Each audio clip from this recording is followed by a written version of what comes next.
Bom, vou aproveitar a pergunta do Rinaldo. Um historiador como Hobsbawm, além de ser comunista, ele era marxista, ou seja, ele acreditava que a história tinha um caminho, uma lógica, que conduziria inevitavelmente a um certo destino. Como é que se faz? Quais são os pressupostos que estão por trás da sua visão da história? Já que não existe esse arcabouço que é fixo, como existia para um historiador como Hobsbawm.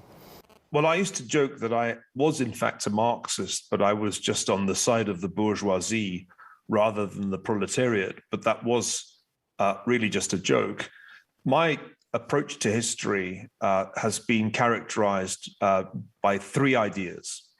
The first idea I already mentioned. Most of history is the history of empires, and empires are not all good and they're not all bad. They are just the way in which a great deal of human organization has happened.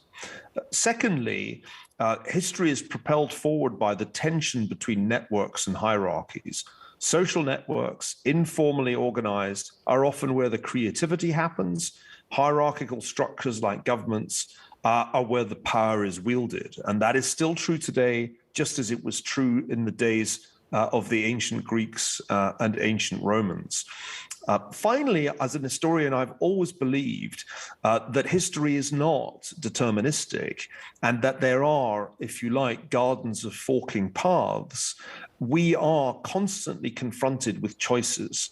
There are future histories, only one of which happens, and we collectively decide which one it is.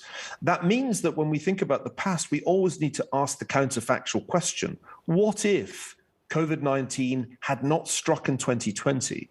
What if the financial crisis had struck earlier or later? What if there had been no 9/11 attack? History is not deterministic in the way that Karl Marx argued. On the contrary, it's open-ended. It's full of contingencies and counterfactuals. And that's because human agency is real. We do have freedom. It matters when we vote. It matters whom we elect. Their decisions have consequences. And that is why studying history is so much more interesting for a non-Marxist than it ever can be for a Marxist.